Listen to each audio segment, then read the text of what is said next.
I recorded Innocent Man in 1983.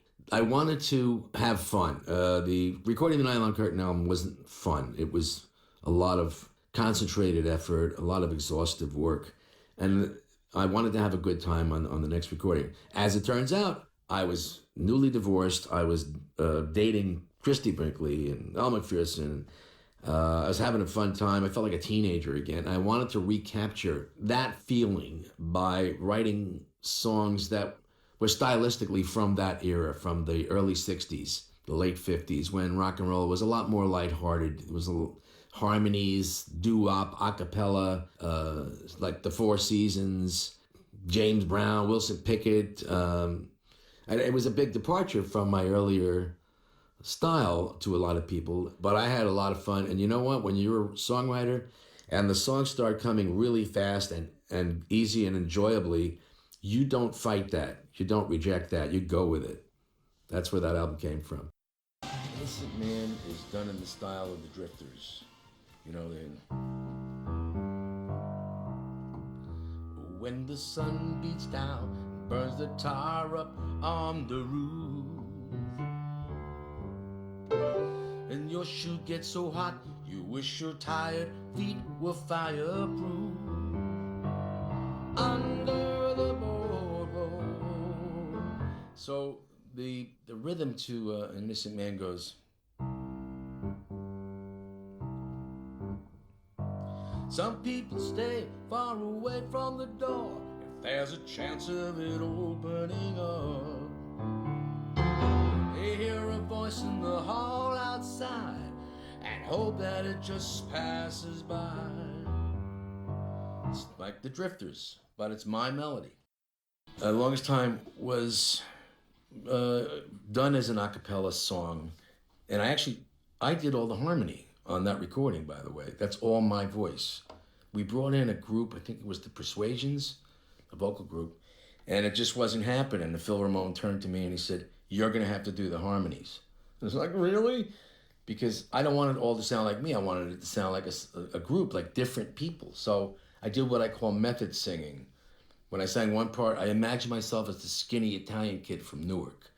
And then I did another voice. I thought of myself as a big black football player with a real deep bass voice like that. And then I thought of myself as, like a Pat Boone kind of singer. Mix all those voices together so it doesn't all sound like one guy. It was difficult to do, but it worked out pretty good. Okay, the longest time is...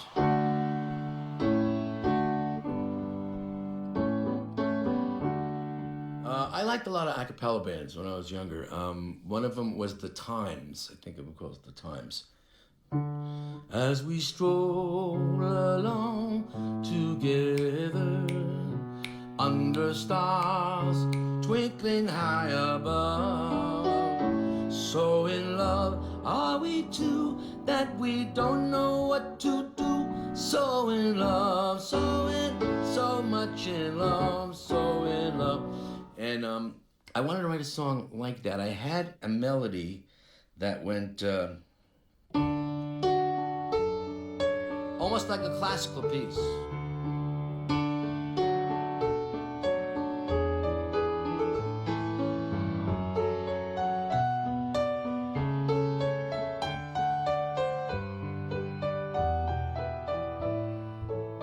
Now that's very Mozartian. I call that Mozartian because Mozart wrote a particular kind of style. It was very melodic. You could even do it with Uptown Girl.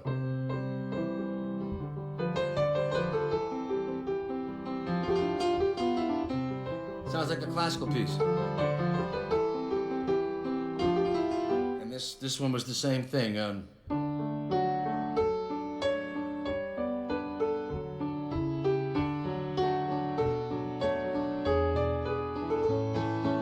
But instead of doing it like a classical piece, I did it like an a cappella piece with a similar form to So in Love by The Times. I didn't steal their music. Let's get this straight. I don't steal anybody's music. Sometimes I borrow their style. I'm always trying to sound like somebody else. All of the songs on the Innocent Man album were meant to feel like older records from the late 50s, the early 60s. And I wanted to do a slow dance song. So when I wrote the song This Night, didn't I say I wasn't ready for romance? Shoo, shoo, ah, na, na, na, like a typical slow dance. Na, na, na, na, na.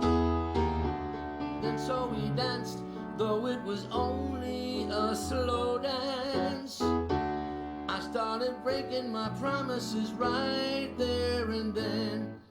And I go, where do I go from there? And it just seemed like I want to hear the Beethoven Pathetique, which is...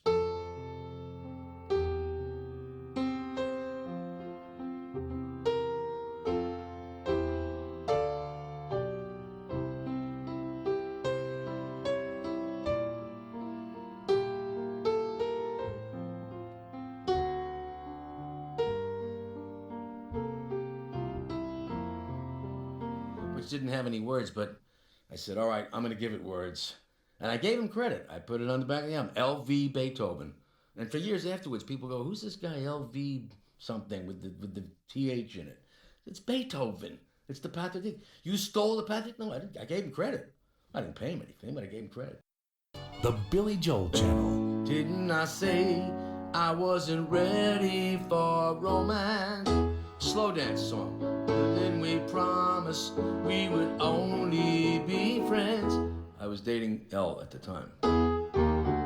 And so we danced, though it was only a slow dance. I started breaking my promises right there and then. So it was basically, let's not get serious, let's keep it light. And I completely forgot the whole bit as soon as I started going out with her. I wrote Tell Her About It in the middle of recording the Innocent Man album, which was turning out to be a thematic album of the music of my youth. And I realized, I don't have in here, I don't have the Supremes. They had a million hits, the Supremes. They were always giving advice to girls. Listen, girl, you want to keep a man, you got to do this. And I thought, okay, I'm going to write a song like that, and I'll be Diana Ross. So,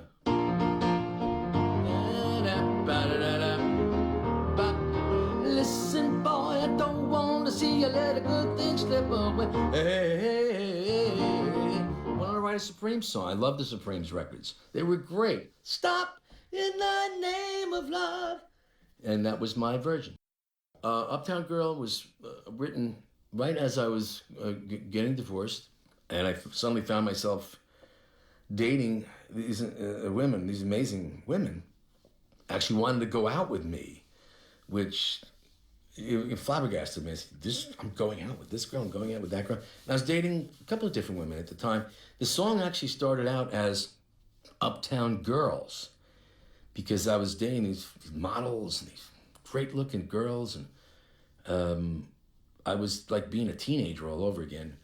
And then I was dating Elle at the time, I was dating Christy Brinkley at the time, and I ended up with Christy. So I dropped the plural of Uptown Girls and made about an Uptown Girl, which was a better idea for a song anyway.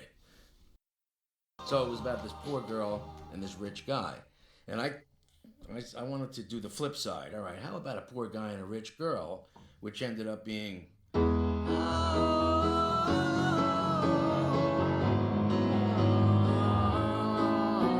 Uptown girl, she been living in her uptown world.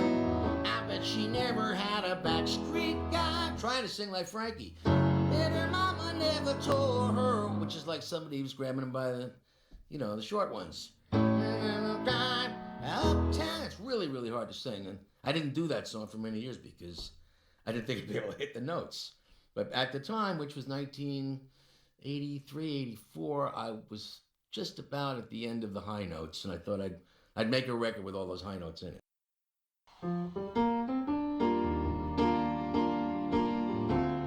Almost sounds like a Burt Bacharach.